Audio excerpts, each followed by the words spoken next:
Did you go back and rewatch it, or did you just check out an article? I or kind of clips? just looked at it. Yeah. I started seeing some of the stuff. I mean, overall, I wasn't like It's it nothing to wasn't write home something I about. was like looking forward to necessarily. Right. So I was more than happy just to hit the cliff notes on it. Yeah. No, this is one of those that you definitely could hit the cliff notes and kind of moved on. So kind of going through it first, we had like new Astrobot content. That's cool. It's all free. It's coming this year, so it's cool to get free content. You know, some new bots to rescue, some new speed run levels. I mean, that's a W. The Midnight Walk. Did you see this thing? Dude, you need to go watch the trailer for this. This might be one of those random games where it's just like, yep, that's a John game. This is one of the most like unique looking games that I've seen in a while. It's like the entire game like is like basically claymation. It's a dark vibe like claymation game. Like it looks actually pretty sick. It is PlayStation 5 or PSVR 2, so I mean that's good that it's got the option for both. But this is actually one of my really only highlights from this show, right? Because like there was only two things that I walked away from this, where it's just like, okay, yeah, that's pretty exciting. Everything else is like, okay, yeah, stuff we've already seen, all right, stuff stuff that doesn't matter to me or whatever. But the Midnight Walk actually looked pretty cool. This is something you might be into. I'm not sure. It was one of those games that just really stood out. Like it's just there's so much like what feels like creativity and like passion behind it. I think is kind of the best way to put it.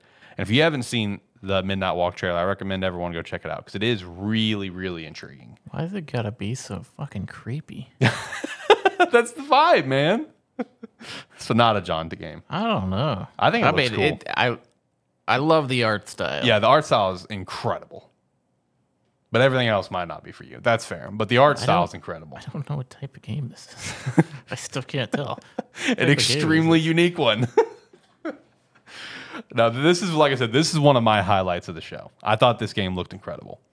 Hell Is Us. We got to see that. Metro Awakening VR. Arcade Chronicles, which looked all right. Power World, which is out right now, but it's not out in Japan. Yeah, not coming out in Japan. Yeah.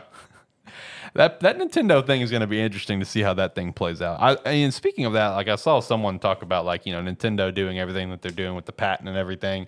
Kind of signifies that Nintendo does legitimately see Power World as a threat. I'm like, I feel like they should.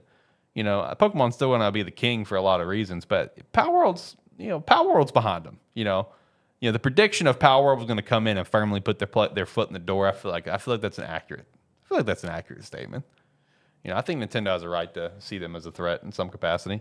Yeah, but it's also a weird thing of like, it's a different genre. Yeah. People aren't playing it because they want a Pokemon game. Right. They're playing it because they want an interesting survival game. Right. Which that's definitely what that is. We got to see Lunar Remastered Collection coming out in spring. TMNT Shredder's Revenge DLC. It's out right now.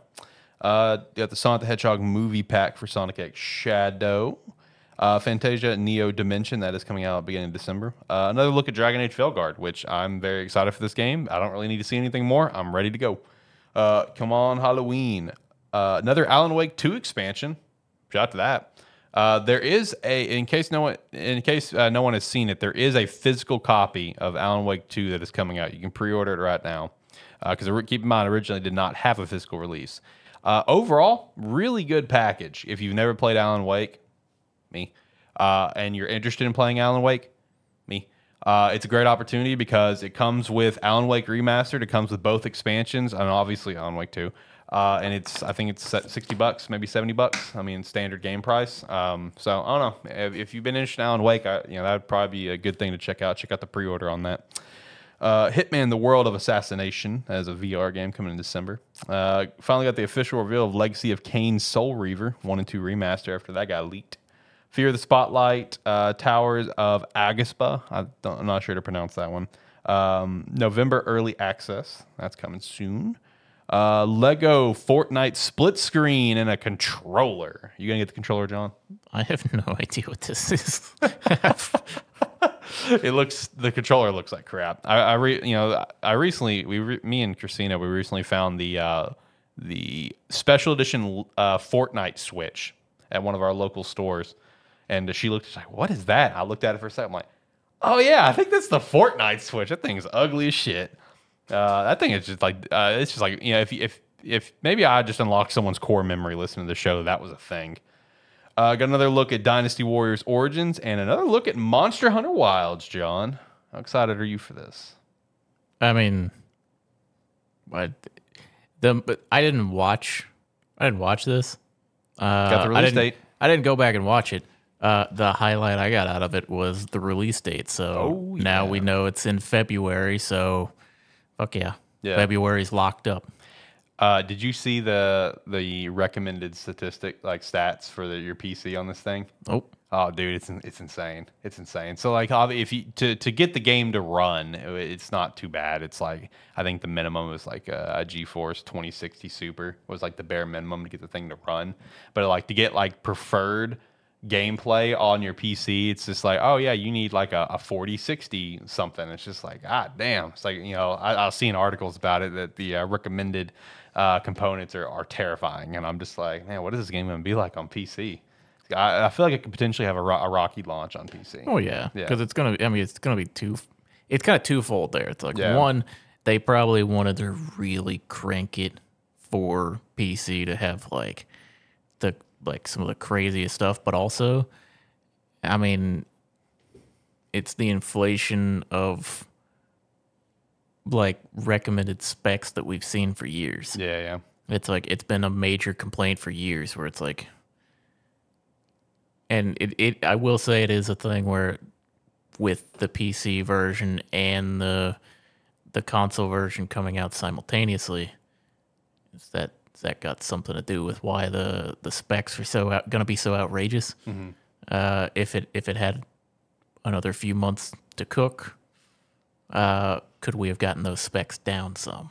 Right. It's entirely possible, but it coming out at the same time is going to be great. What are you getting it for? I would probably still get it for PC. Okay. I know she wants it for PS5. She's talking about trying to get a PS5 for herself because I'm always playing the PS5. Yeah. I'll probably end up getting it for PC. I mean, I might as well. Yeah. I mean, that's what you play most of the time. That's what I play most of the time anyway. It's like this last time I upgraded my PC, I kind of went a bit crazy with it, so yeah, I should be able to handle it. Yeah, push to the limits, have some fun. Yeah.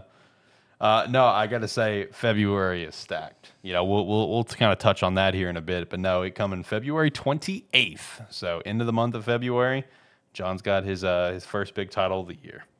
Got another look at Lego Horizon Adventures, which I could be crazy, but I think they bumped up the release date. I swear to God it was December, and now they're showing November 14th.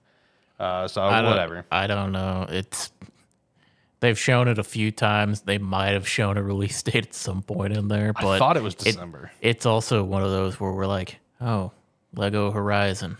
Okay. Yeah. And then we got a good old Horizon Zero Dawn remastered because we needed that. So, funny thing about this is there's a lot of funny things. This has made people mad. Oh yeah. Not because it's Horizon, but once again because it's not Bloodborne. Yep, because they just continue to ignore Bloodborne's existence. It's the thing of I don't know if Sony is just doing it at this point to piss people off. Yeah, but it's like you have a gold mine right there. You could remaster Bloodborne and release it on modern consoles. Yep. And charge people a full $70 price tag. And they'll still buy it. And everybody will fucking eat it up. Yeah. Yep. You have a gold mine there. People have been clamoring for it, man. It is crazy that they're like, you know what? Horizon. Yeah. It's like, we get it. Horizon is like your one successful newer IP. Like newer IP from like the PS4 Yeah, I was going to say like the PS4 generation. Understand, it's like people really like Horizon. But also, people really like Bloodborne. It doesn't need a remaster, right especially now. since it already has a PS5 upgrade. Like I understand what they're going for the remaster. Is that as I've seen the side by side comparisons. I mean, it looks like Horizon Forbidden West now. That's cool, but you didn't need it. You already had the PS5 upgrade. Yeah, it already had a PS5 upgrade. It came out on PC like a couple years ago. Yeah, and it's still like I think on PC it's still like a $30 or $40 price. Yeah. So funny thing. And I look at it and I'm like, because I haven't played Horizon, Right. and I look at it and I'm like, okay, well, if that on PC, if I see it go on a good sale, it's never below like $20. And I'm like, I've seen this on the PlayStation Store for like $6 before. Right. I have a point where I'm like, I'm not paying. I don't want to pay $20 for it. Yeah. So funny thing, Horizon Zero Dawn was $20 priced on the PlayStation Store right after this announcement happened. I heard about this. this. The price jumped up to $40. Yeah. It's like, come on, Sony. Well, it's been the crazy thing of like, because for a long time it was like you said, like $20 on PlayStation, but then you'd look at it on Steam and it's $40. Yep. 40 or 50, whatever the price was. But it's like, how come on your main console you're gonna show a lower price and then expect PC players to pay double that? Right. It's like, it's like I get it. This entire PlayStation 5 generation, because like Zero Dawn would fall into that category because it came out after the PS5 came out, right? Their whole strategy about pricing, PC pricing, PS5 pricing with games, like everything about it has been weird this entire generation. It is like batshit crazy, dude. Like there's no rhyme or reason for the pricing on a lot of stuff. They'll release a game and have it like they don't even run sales simultaneously between like Steam sales and like their PlayStation sales. So it's like a game could come out on Steam that's been on just PlayStation, and they'll have a $50 or $60 price tag for it. And there's a good chance that if you went and looked on the PlayStation's digital store, that it might be like 50% off on there. It's like coordinate a little bit. Yeah, because like I could be wrong, but I don't even think like one of their most notable sales, I'm not going to say best sale, but one of the most notable sales, the Days of Play, I don't think they do anything for that with the PC games. I think it's just on the PlayStation. Now, granted, I understand their PC library is still small and growing, but like some of those games will be on the Days of Play sale and not going to be on sale on PC. There's been no rhyme or reason for their sales.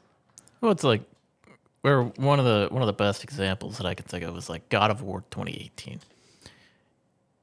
If you look at their digital storefront, it's like when that game goes on sale these days, it's like $5 or something. It recently went on sale on Steam. It was $20, and I think that's the lowest it's ever been on PC. And it's kind of crazy the difference that they view, or that I guess they kind of view the experiences at, where they're like, well, it's been out for 5-6 years on PlayStation. It's only been out for like a year and a half on Steam. It's like we can't discount it that much yet. Right, not yet. It's such a it blows my mind. It's like it's kind of why I don't like buying PlayStation games on Steam. Have you bought one yet? Yeah, I Helldivers. Okay. Oh, yeah, that's fair. I mean, like any of the ports. Have you bought any of the ports? I don't think so. Okay. See, I haven't either. I wanted to buy Spider-Man when it got ported, but I never ended up getting it. No, I don't think I've bought any ports from there because they never go on sale. Yeah. It's one where it's like I've seen this because that's my perspective. I'm like I've seen it for $9 on like on my PlayStation. I'm not about to pay $60 for it. So Spider-Man's gone on sale, but not much. I think I'll like twice a year I'll get a notification because it's on my wish list. Like, oh, Spider-Man's on sale, and it's like it's not even a great sale. I'm just like, oh well, never mind. I'll just go play that. It might go on sale more than that, but the only reason that you're getting like you even get those emails is because it goes on 20% or more of a sale. Right. But a lot of the PlayStation games, it's about as high as they go. For this upgrade, though, it's going to be a $9 upgrade for anyone that currently owns the game. You can pay for and upgrade it. So, whatever, I guess. A lot of people also immediately made jokes that the release date was October 31st, the same day as Dragon Age, where it's just like Horizon literally cannot escape. And I'm just like, facts. There's nothing like I'm going to have to go look. What comes out around November 14th? I'm going to have to go look. What's coming out alongside Lego Horizon Adventures? There's got to be something because that's just Horizon's MO is to always release a game alongside another bigger game. Well, the other thing is, like, it's weird that they're doing it again with Horizon Zero Dawn remaster. The thing is, I don't think they it is one of those ones where I'm like, I don't think they care necessarily. Not because they don't want it to succeed, because obviously it has succeeded in spite of like its initial release in that. This is one that like I compare to like I've been comparing games to it for a while, like Hellblade, where they come out, they don't necessarily pop off, and they just sit there, and over time, people are like, "This is fantastic." Yeah, true. And that's kind of what Horizon did. 100%. It just took Horizon nearly a decade for it to gain a lot of the like love that it has. Yeah, Horizon is one of those games that is like permanently part of people's backlogs. Like, you know what I mean? Like, because it's like, you know, something else will come out alongside Horizon. They may want to play that first, but then they'll always kind of go back to Horizon. They'll beat Horizon. Oh, this is a really good game, but they always beat it well after the fact, and it just kind of builds over time. That's true for Horizon, 100%. Let's see. I had Stellar Blade and Nier Automata DLC get announced. Also got a quick little lineup up the PlayStation Plus October games. Shout out to Dino Crisis getting mentioned. That got referenced. Shout out to that. New DualSense controllers and plates. The Chroma collection. I gotta say, the teal one is sick. I am mad it's not coming out till January though. But you got Indigo, Pearl, and Teal. They look really, really good. Big fan of that teal one. And then you just, you got to throw in a nice PlayStation 5 Pro enhancement showcase, which I saw people make a joke that, oh man, Sony already remastered their announcement, because they just love remastering things that don't need to get remastered. And then ended with the big reveal of Ghost of Yōtei. I'm assuming that's how you pronounce it.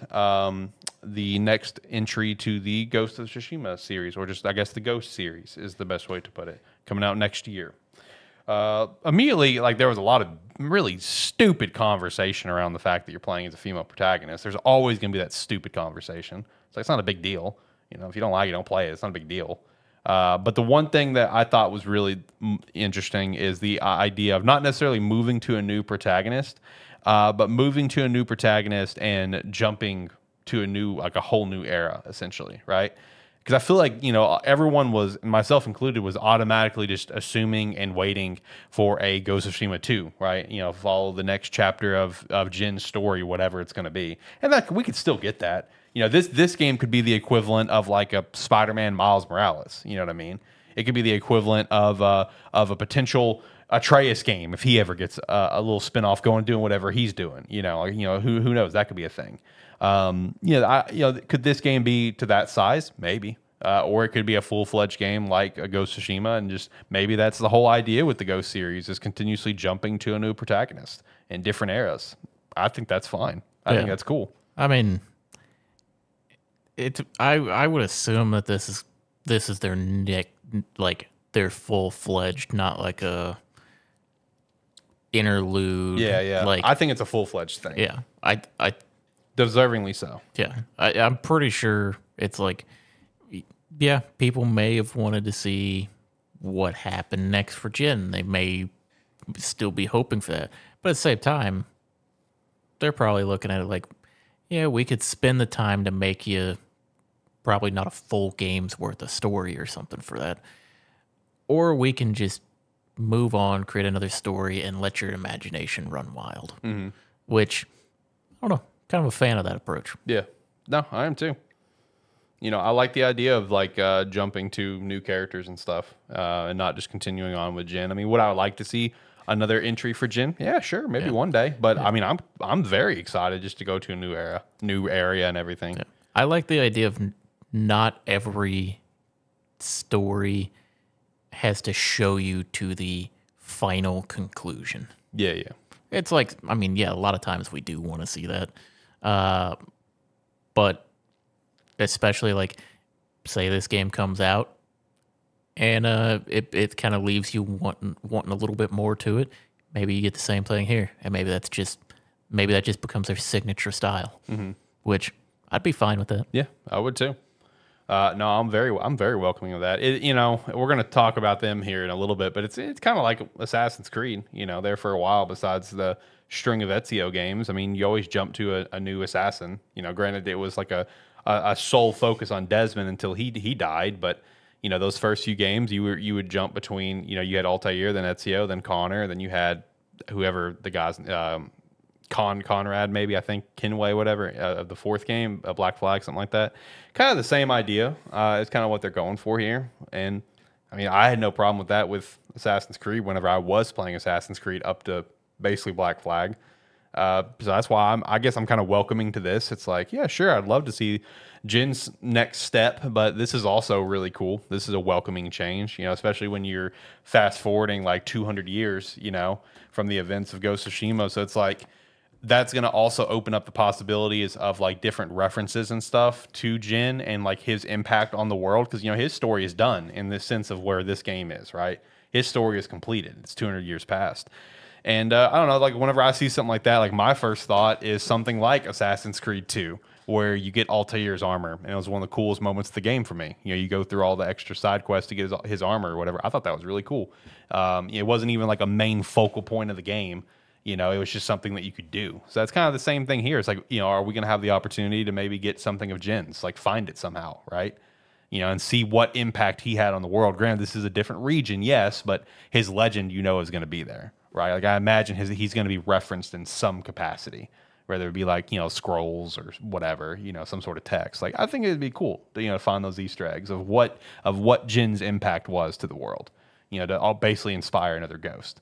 And I think it's super cool to see like the ability to see more ghosts. So. Yeah, I think my preference would be, and you don't get it all in this game, would be like picking it up in scrolls or strolling through and hearing people talk, and it happens to come up in like passing conversation, like maybe as you're progressing through the story, stuff you're doing, people start talking about, word starts getting around, and people start referencing back to Jin and stuff like that. And really then you get some stuff happening that way, and then there's historical texts that you come across that have, and you don't find everything, you find pieces of it, and then maybe in the next game you find more. Yeah, and then just kind of spread it throughout.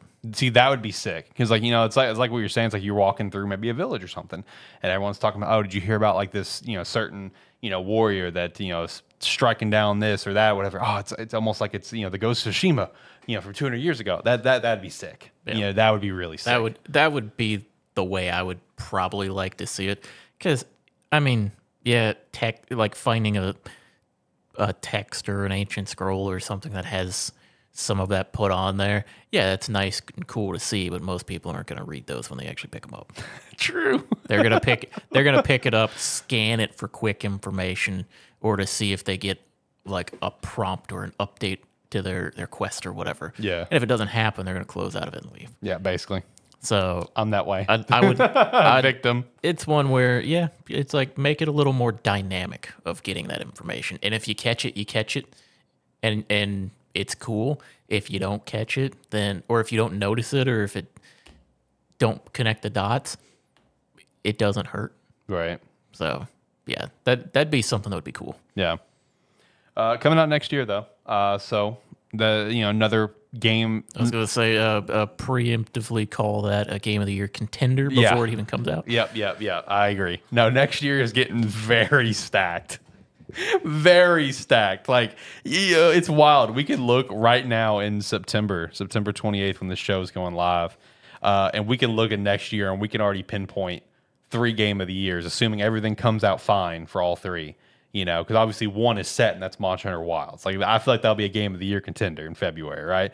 And then you got some, it's supposedly it's going to set for next fall. You got GTA 6, the probable winner, and then you got Ghost here scheduled for 2025, probably also contender. Like, you can already pinpoint, 3 games right out of the gate that's going to be a Game of the Year contender. Then let's say, we got the Switch 2 come out. Let's say they actually do launch the next 3D Mario, if that's going to be in the running. So next year is already like lined up. It's like, well, we already have our locks for Game of the Year. Shout out to that, I guess. Next year is getting pretty stacked, bro. Next year is gonna be a good year for gaming. This was a sneaky good year so far. There's been a lot of quality titles this year. I saw in my YouTube shorts, okay, occasionally, like I'll see, like, I don't know who the videos are, or I don't know who I guess he's a streamer. I don't know who he is, but I like when his videos pop up because it's usually just him replying to a comment or something. Oh yeah. About like the state of gaming or commenting on a popular release or something that's come out.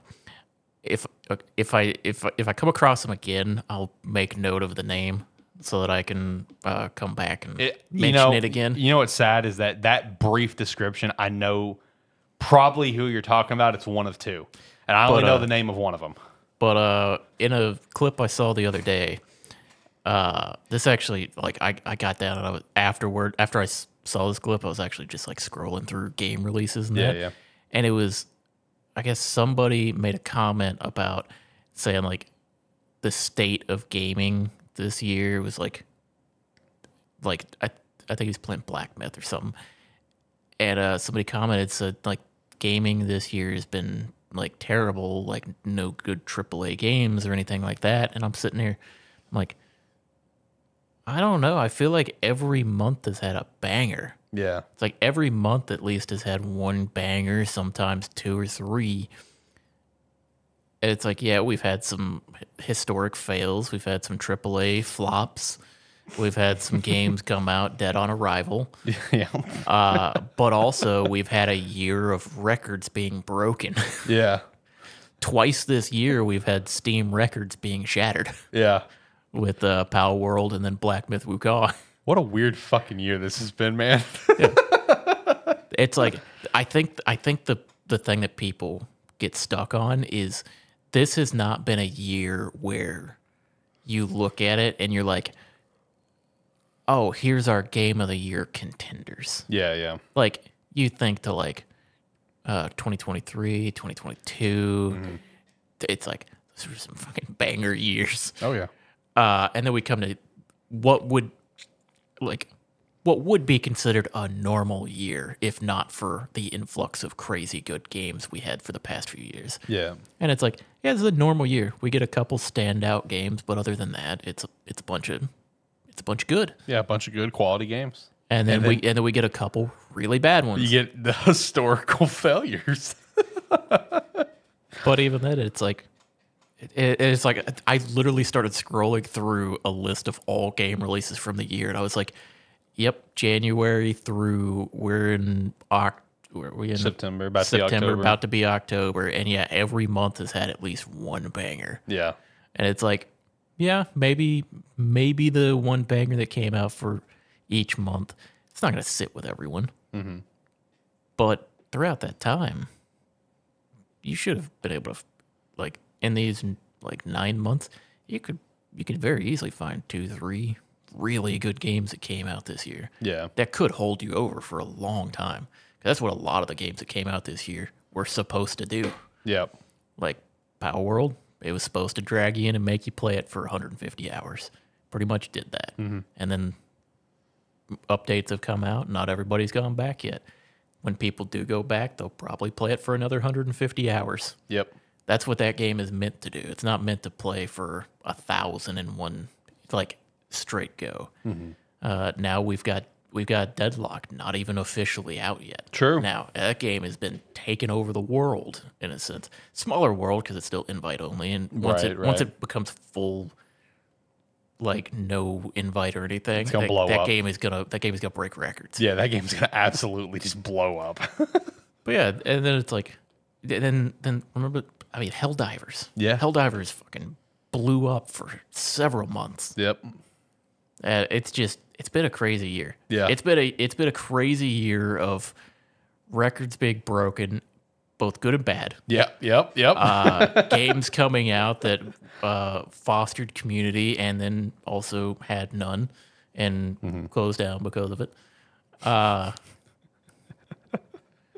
yeah, it's an insane year like that you also just go, yeah, I mean, at the end of the day, it's a good year for gaming. It's not fantastic. It's not great, but it's a good year. Yeah.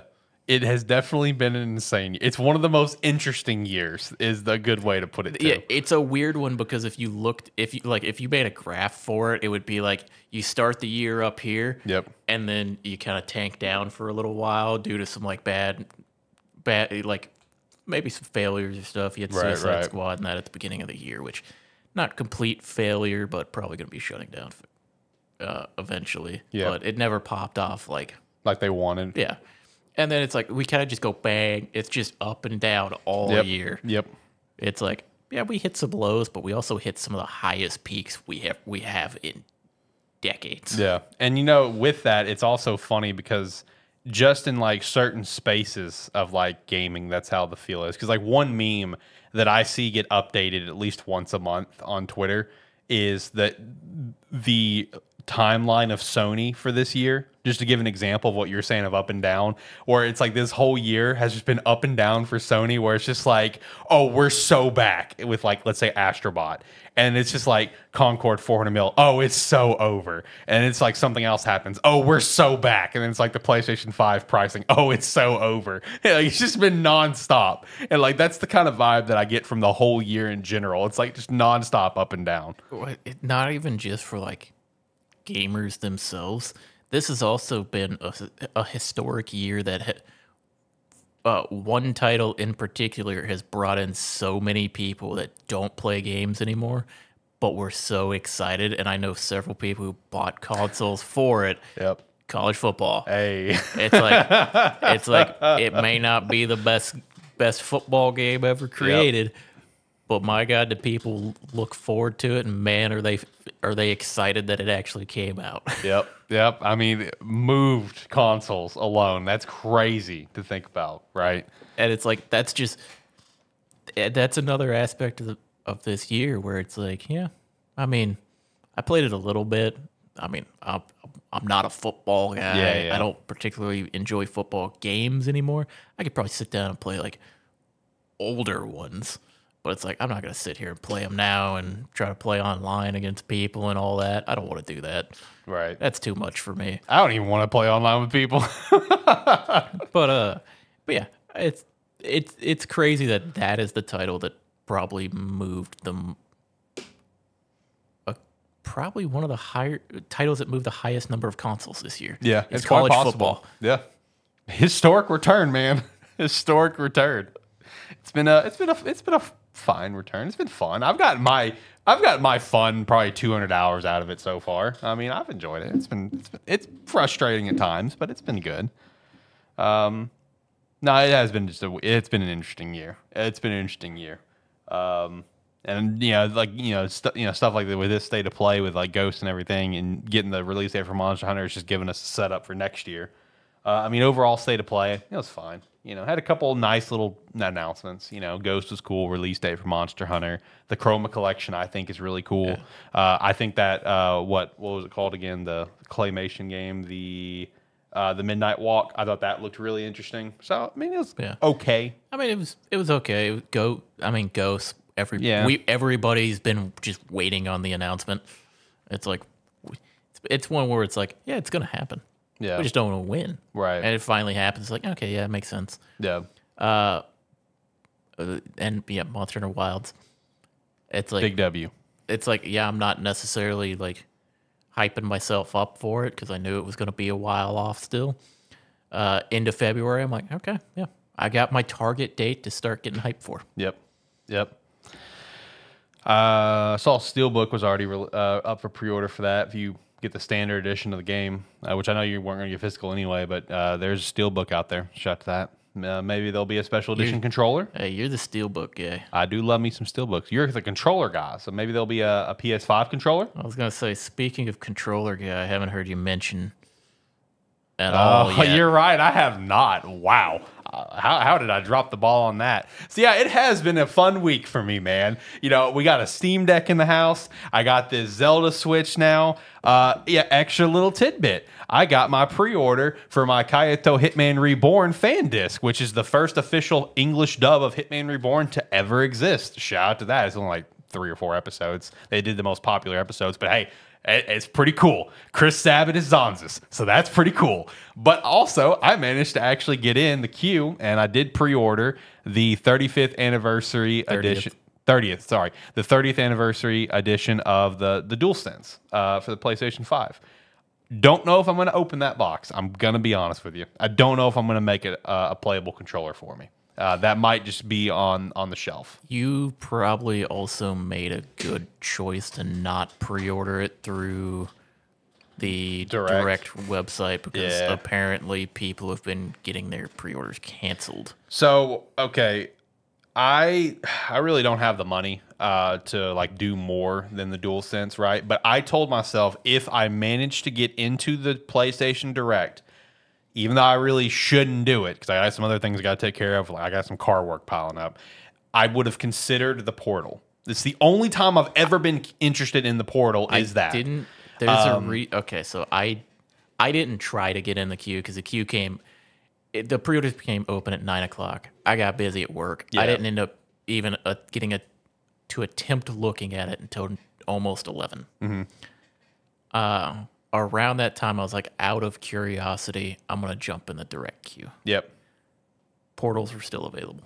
Yeah. And I was like, I don't know if Alex has looked at this. I'm not going to message him because I looked at it. It's like $230. Yeah, $230. I was like, I would have affirmed it.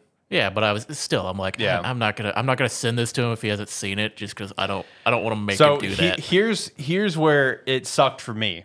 After waiting through the queue for God knows how long, so I got my controller through Walmart. Walmart came in clutch, which ironically Walmart came in clutch to help me get my PS5 to begin with. Shout out to that, I guess. I did end up getting finally in the queue for PlayStation Direct to make a purchase, but it was so overloaded with people, even though like they're supposed to be like, hey, it's your own little line, your own little lobby, you know, essentially.